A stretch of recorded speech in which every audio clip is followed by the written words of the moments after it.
Ladies and gentlemen, dreamers and doers, seekers of purpose and fulfillment, welcome to Passion on Purpose, the podcast that sets your soul on fire and ignites the spark within you. I'm your host, Steph Hilfer, and I'm beyond thrilled you're here. Passion on Purpose features leaders, experts, and sometimes me on center stage. We put the spotlight on visionaries, entrepreneurs, leaders, experts, and everyday heroes to share their journey of self-discovery, enthusiasm, and unwavering determination.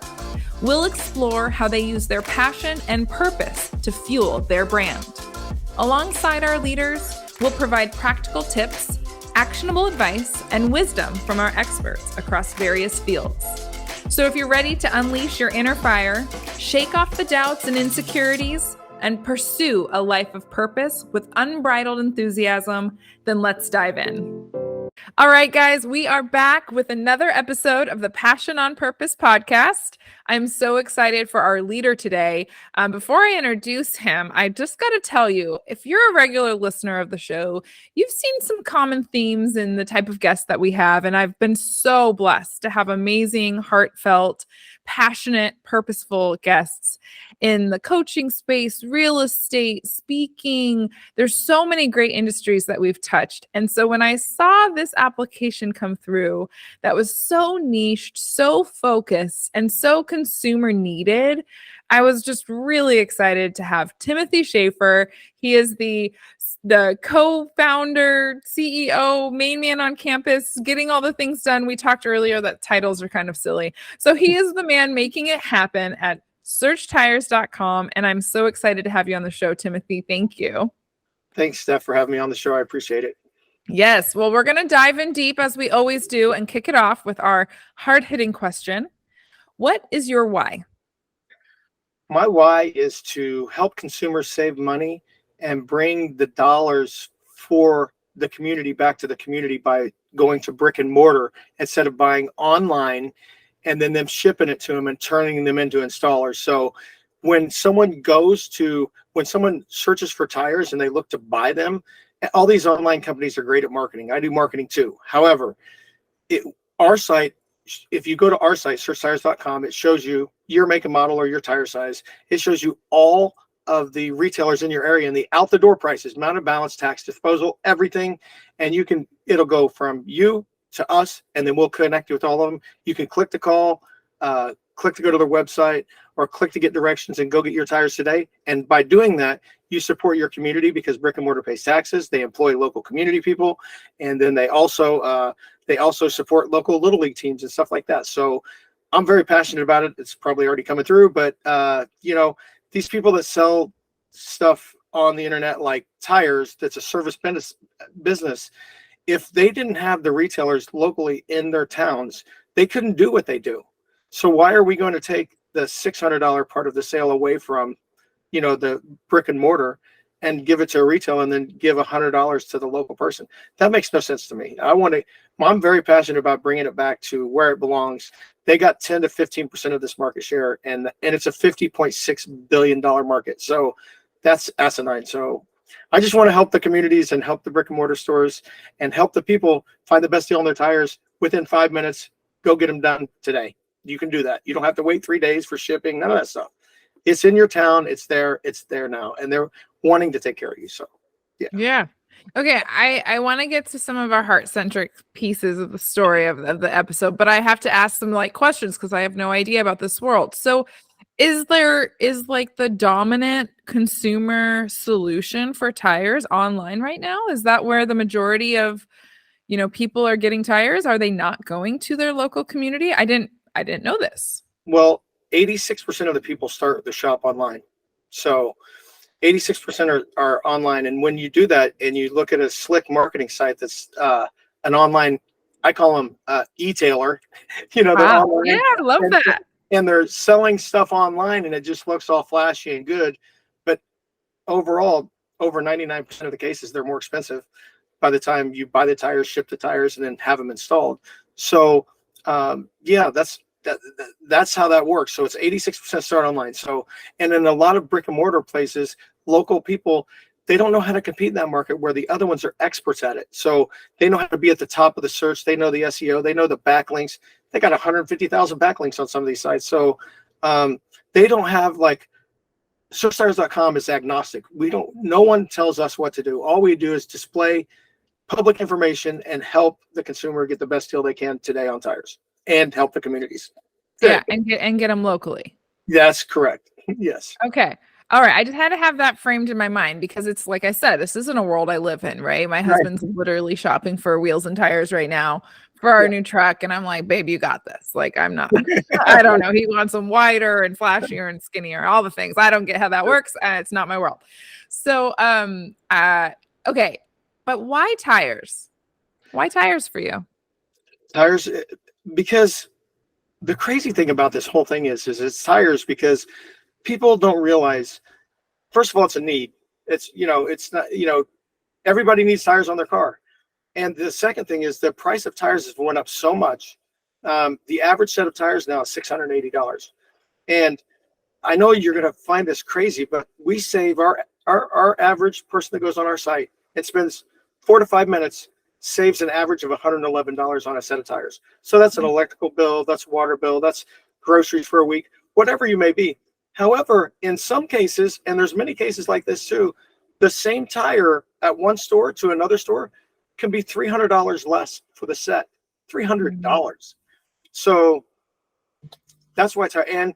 And I've been in the I came up through the tire industry. When I was young, I started working on cars, started managing stores, started being moved all the way up to the C-suite, and I seen the need to help customers because customers with tires are second behind taxes on the most painful thing to do. Who wants to shop for tires? And to do it effectively, you really have to spend, hours like going to different websites, getting prices. And I just wanted to combine it all in one place, quick and easy, because most customers only want to know 3 things: how much, how long, and where you at. That's it. Yeah. They don't need all the mumbo jumbo. They know what they have on their, in most cases. So, so I just wanted to reduce the white noise, get them to their local retailer. And sometimes what they choose on the site that we display, it might not be the right tire for them. However, they're going to get down to that local professional that's going to recommend, hey, this is better value for the money. This, according to your driving, this is it. So the whole thing is we're just trying to sell a visit to the local retailer and let them know that they have them. And because they might not have the budgets to spend to compete against other people. So if we can highlight that and get them there, we've done our job. That's all we need to do. Yeah. So I hear it loud and clear that there's this huge heart place for you with locals and like keeping business small, keeping small businesses running, keeping our money in our money in our cities, our economy going locally. Not to negate the benefits that large corporations have and the online spaces have as well. And I love, by the way, e-tailers. What a fun little I love that. So tell me about like Timothy's, local community, ties. Like what Timothy as a 5-year-old, 10-year-old, 15-year-old, 20-year-old, like where did this love for your community kind of origin? Well, I was born in a small town in Indiana of 1,600 people. So, we've always been, it's different. It's just different there. Like in Florida is totally different. Like we knew all of our neighbors. Our parents knew everything about what we did that night before we even got home. I mean, there's so many things that we did. And for me, community is important because they help the youth in the community, right? They help the little league teams and volleyball teams and whatever it may be. I'm passionate about it just because that's really my background and that's the only thing I really know. But when you get into other circumstances, even big box. I mean, there's big companies too that are in the space, but they're still local because they're still employing local people and paying local taxes. So that, and like I said, the e-tailers, that's fine for e-tailers to be there. Some cases, they're needed for special things, but everyday use for tires, like I said, it's a $50.6 billion market now. And I don't want people to overpay. And again, if the money they save goes back into their community too, because they're either going to buy groceries, they're going to pay the utility bill. So it's going to, it's just a circle. And we want to be the local company. SearchTires.com wants to be the local company that's nationwide that helps all local communities. And by the way, we're 100% free. We don't charge nothing. You just go to our site, pick out what you want, click the call, click for directions, or click to their website to make an appointment. Done. It's that easy. So tell me about this model, because that's such a, like, it's an alignment with your belief system, your value system of wanting to keep things local, to make this an easy process, make it maybe, can we like move tire buying to the third spot and move up dentistry? Like, can we move it down in the things we don't want to do lane by making it easier through searchtires.com? I can sense all of these values for you, but how did you get this? How did you bring this to fruition? How did you create a model where you're kind of essentially now the middleman, but it's a free middleman, which we don't always see. Middlemans usually mean more money, costs us more, right? So tell me about this model. So the model was created first by failure. We ran up another company in 2014 and we failed. We were trying to please two sides.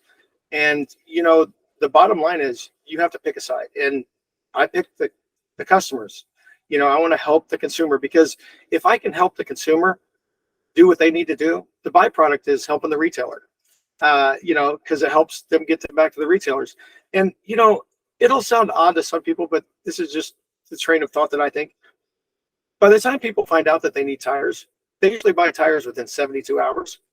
But usually when they find out they need tires, their tires are unsafe.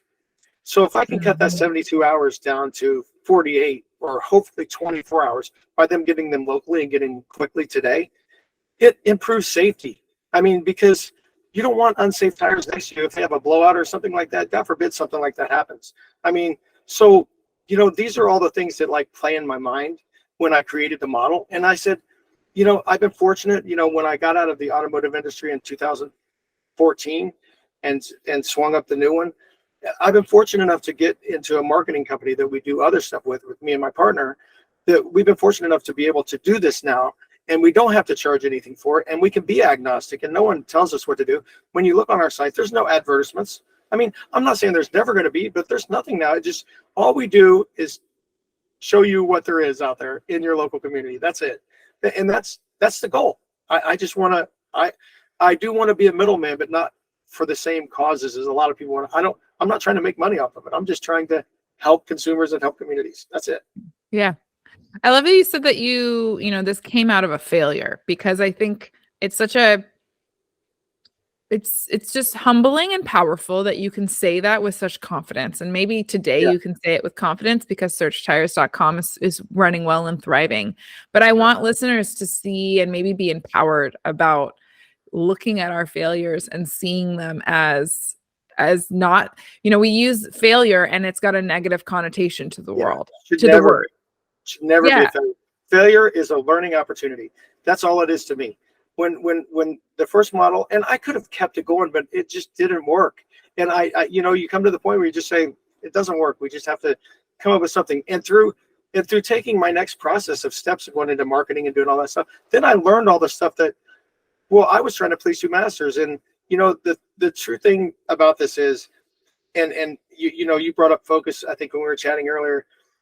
As an entrepreneur, I have many ideas how I can improve many things. But, I learned early on is you got to find your North Star that you're passionate about and something you want to do.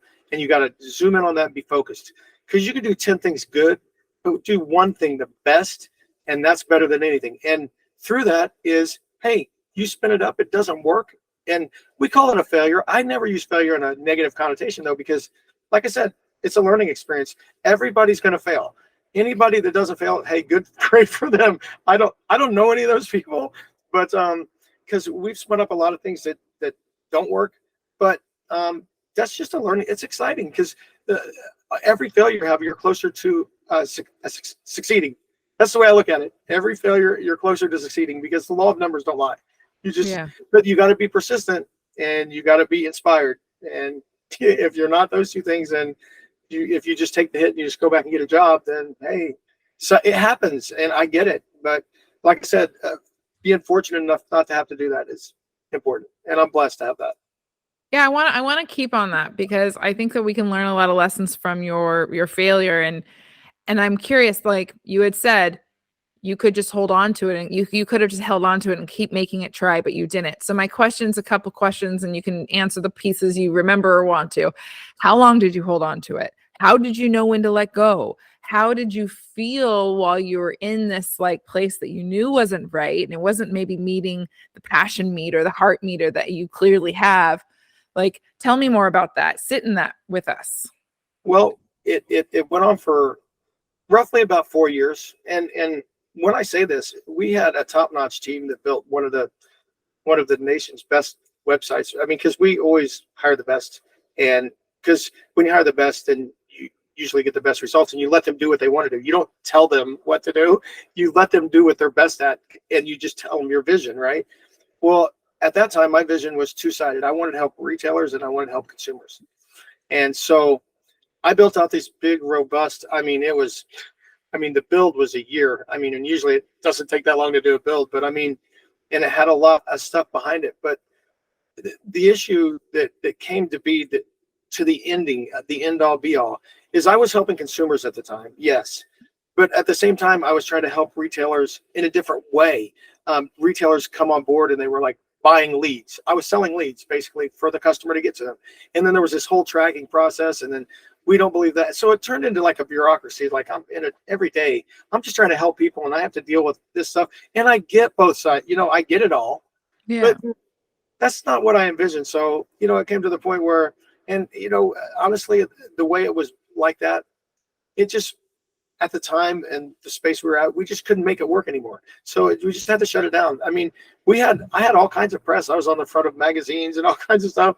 And, at some point you just need to say, hey, is this what you envisioned? No. Is it making money? No. I need to shut it down and I need to retool. And when I shut it down in 2016, I took 4 or 5 years thinking of how I could make it better. I thought about it every day. I thought about what was right, what was wrong. And then doing marketing, I learned these new paths and stuff we could do. And now here we are. We've been up for about 8 months right now, live Nice. testing, and we've always doubled our performance every month. I mean, the stickiness is unbelievable. We know the average person's, our bounce rate is ridiculously small, 15%. People on our site, 4 minutes and 18 seconds. They go through every page. We convert over 30%. It's crazy. I mean, it's sticky because it just helps people, and I'm not trying to get anything from them. I'm not asking for their email. They can put their email in for our blogs and stuff, but I'm just hands off. I'm just trying to help. Yeah. And it's hard to get belief in that too, because they're always like, what's going on? So I want to be clear with that, but we truly do just want to help, and we want to be that customer advocate and brick and mortar, be behind brick and mortar, getting, their customers in their town to go to them instead of going to them online. Yeah. One of the things I want to talk about with you from, because you've had, like you said, you've had some failures, you're, in the thick of it, you hire the best, right? So you attract the best, you are very customer and local community centric. You have laser focused who you want to serve. In order to do that and sustain that so that you don't find yourself in 4 years from now as another failure, there's these core beliefs and these values that are likely very intrinsic and innate in you. What are those, and are you bleeding those through your business now to ensure that they are sustainable? Yes, absolutely. So my core values are very, very simple. I think I believe in, it's not about being right, it's about doing the right thing. It's pretty simple, summed up like that, but in them ways it could be construed as different ways. It's like if you want to build something, you don't want to just if you want to build and you want to really turn your vision into passion and make it work, you have to hire the best person. And then when they tell you, no, that part of it don't work like that, it works like this, then you need to be able to understand that's the way it is, and then this is the way we're going to do it. So there's always give and take, and I'm a collaborative CEO of a company. I mean, everybody has input. We have our meetings. They're very structured. However, you got to get to these things to hit what you want to hit as a vision. And so our core beliefs is a vision. We have like a storyboard for a vision board for our core beliefs. And our core beliefs are just basically taking care of people. All of them, you can say a bunch of words, but it's all about taking care of people. I mean, do the right thing, and that's what we want to do, and take care of our people, and not just, I want to take care of my employees. I want to take care of consumers. I want to take care of brick and mortar. I just want to help as many people as I can help. I mean, like I said, I've been fortunate, so I just want to. That's what this site's about. The site's about helping people. So Yeah. What other than the connection with the consumers, I'm assuming, and I don't mean to put you on the spot, but I'm assuming you probably do some local outreach, or maybe you support, different vendors who are, part of the Search Tires community, with some community like eventing, or how are you out in the community in another way? so we just got back from SEMA, the world's largest Oh, nice. auto show, Yeah. and so we're very AACF is very near and dear to our heart. It's a aftermarket automotive charity, and it supports people in the business in brick and mortar. Like if a mechanic gets hurt doing something and he can't work, we give money to help the family, or if something happens. So we're very much behind that, but we're very charity oriented. We're going to get to the point. Actually, we'll be announcing it soon. I don't want to pre-announce, but we're going to partner with charities to help charities and give them some visions and give people opportunities. If they want to help the charities on our site, they can. It's nothing. It would go directly to them, right? We're not collecting it. That's what I would say. It would go to the charity. You click and go to the charity site. But we want to bring awareness into the automotive industry because, it's funny. Everybody talks about. There's so many good charities out there that help people, right? But in my niche, no one ever talks about AACF or, because they don't know about it. And see, so only people in the business know about it. But if you let, the average person know about it, who's putting on their tires or who's working on their car, they get hurt. People die. I mean, this happens. I mean, it's unfortunate, but it happens. So there's a few charities out there that take care of that. And so that's where we're supported because that's our niche. Obviously, in our other businesses, we support other charities, but like charity is a core belief of how we build. It's not just to us, it's never been about chasing money. It's always been about, helping and giving money that's going to be well spent for the right reason. Yeah. Really quickly, do you know what AECF stands for? Just so that listeners. AACF, it's Automotive Aftermarket. I'm sorry. Yeah, I know. I was putting you on the spot. Charity Foundation. Automotive Aftermarket Charity Foundation. I was almost going to say maybe Charity Foundation. It had a different acronym 3 years ago, so they just changed it, and I knew it as the old acronym forever. I'm like, it's AACF now. So AACF. Okay. Yeah. I know that my amazing husband listens to all the shows. He was just at SEMA as of this recording a couple weeks ago, and and so I know we're in a kind of we have a car world. I have a car world surrounding me. I used to work at one of the vendors that was at SEMA for many years. So anywho, I just thought it would be important to highlight that charity because I didn't even know it existed. And so if any of my personal peeps or any listeners are in the car world, AACF would be worth looking up if you're wanting to, find a new place to put your money where your mouth is this year. Because I think we do. I think you're spot on. We tend to know of some of the top 10 charitable organizations in the world. We know them, we go to them, but there's a lot of really great smaller, opportunities out there if we just could hear about them. So I know it was a little bit of a riff, but I wanted to highlight that. AACF. Well, I'll try to put that in the show notes, guys. I make a lot of promises when I'm on these episodes, and then I'm like, oh, what did I say I'd put in the show notes? And I talk to my podcast manager, and then she hates me. She doesn't. She'll hate that I said that. Okay, so AACF. So, okay. I love everything you're doing. I love the beliefs that you have. I love the 180 that you did from, it really isn't a full 180, but I just love that lesson that you learned and then how you've applied it to searchtires.com today. To kind of wrap things up, I want you to share with the audience exactly what is searchtires.com, who's it for, and what's a really easy way to get into your world.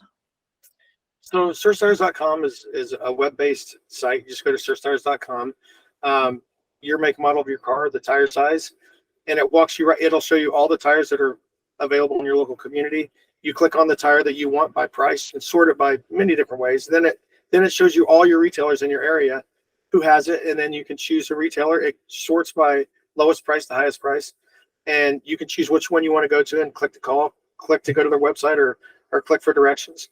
And also So surstars.com, that's what you want to know about that. What was the second part of the question? There was like a two-parter there.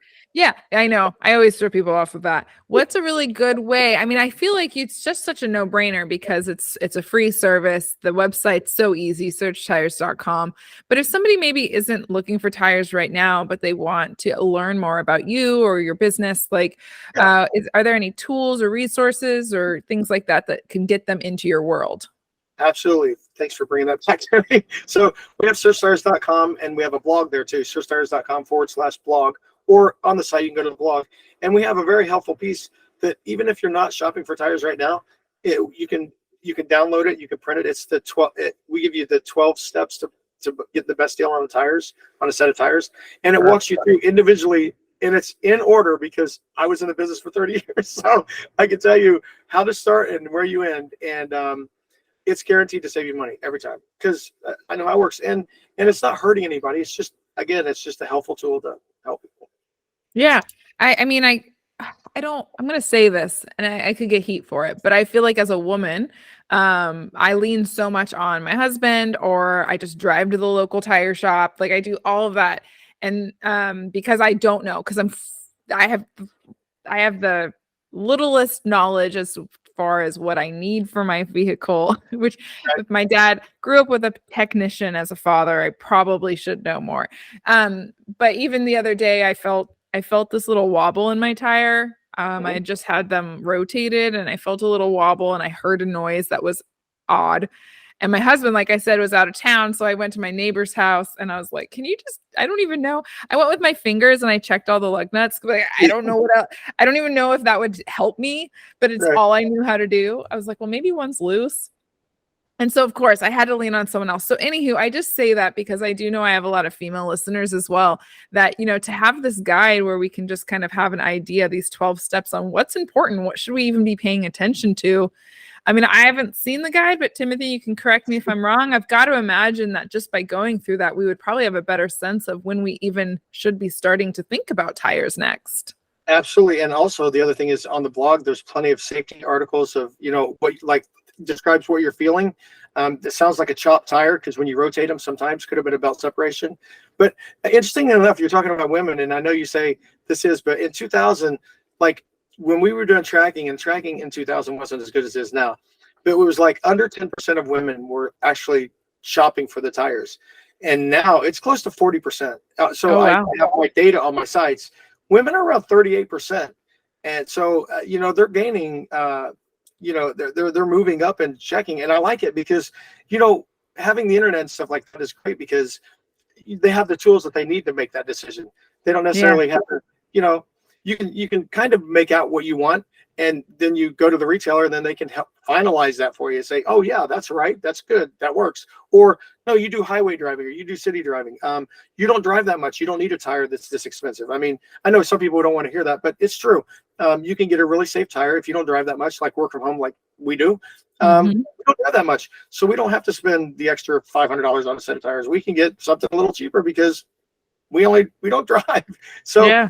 there's always it's about trusting in your professionals too. I know the automotive industry has a bad rap, but genuinely in the thing, I think most people want to hurt and they're not trying to oversell. And especially if you use the tools of searchtires.com first, you already know what to expect when you get there. So you already have it in your head, amount of balance, tax, disposal. You already know what that is, because a lot of people, when they're buying tires, like if they go to these e-tailers, they'll buy 4 tires and they'll spend $600 and then they think it's $600. No, you send them to the retailer, you have to mount and balance, install them, put TPMS sensors in them. It's another 150, $200. So a lot of people don't do that. So that's what we want to do, is we want to show you, hey, here's your tire and this is all the other fees, and we list them, we show you, and you can print that out too. And so out the door, the tires were $400 and you spend another 125 in installation and taxes. So it's Mhm. 525. And Yeah. I know it doesn't sound like a lot, but again, it drives back to, in this day and age, every penny is going to help consumers save money, and they For need to do sure. that. Yeah. For sure. And I think you're empowering people too to understand, like I think that guide, to me, the first thing I think of is the first place I am going to start is online because I need to just figure out where to even go. And so but you don't know what you don't know. And so if I have a guide that tells me that there is even such thing as a mounting, and I know that sounds silly. I mean, I'm not trying to demean anyone. I know everyone, knows this, but until you know it, you don't know it. And so everyone doesn't know it. Exactly. And if they're like, what's all this extra money for?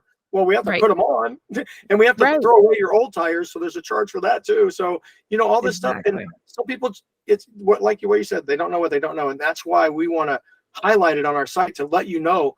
I mean, it's clearly defining expectations, just like in any business. If you can clearly define the expectation, then the user experience will be much better because they'll know when they go in there. It said 560, I paid 560. Or it didn't say 400 and I paid 560. It said 560. So and that feels good. Yeah, and that helps with consumer confidence too, and making sure that you feel better about your purchase and the user experience, and then how you rate the place. I mean, it falls into a bunch of categories. So I could delve in this. I could talk about this forever, but it's just there's so many caveats that just having a clearly defined of what to expect when you get there is one of the big. It's like setting the expectation. So well, I think it's clear that everyone needs to go check out searchtires.com. I don't think we need to say this, but the link is in the bio. The link will be in the show notes. I think it's pretty easy, searchtires.com. But we'll make sure that that's super easy for you guys to find. Definitely go check it out. A, if you're looking for tires in the near future, or B, if you want to just educate yourself a little bit more just so that you aren't waiting until last minute to be scrambling for tires.